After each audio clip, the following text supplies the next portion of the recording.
friends বুলি ক'লে মনলৈ হয়তো বহুতৰ নাম আহে হয়নে যাৰ লগত টাইম স্পেণ্ড কৰি ভাল লাগে বা ফিল গুড ফেক্টৰ হয়নে কিন্তু এতিয়াৰ দিনত ন অকল ফিল গুড ফেক্টৰ বা টাইম স্পেণ্ড কৰি ভাল লগা ফ্ৰেণ্ডেই নহয় এনেকুৱা ফ্ৰেণ্ড লাগে যিয়ে আপোনাক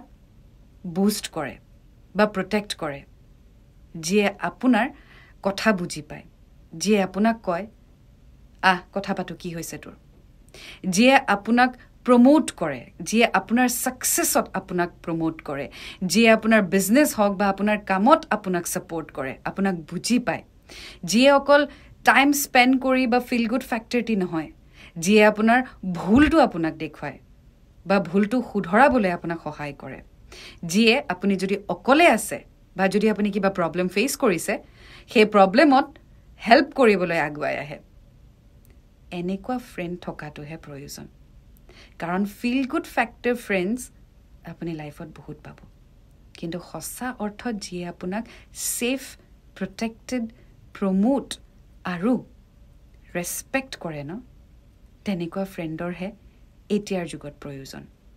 মনত ৰাখিব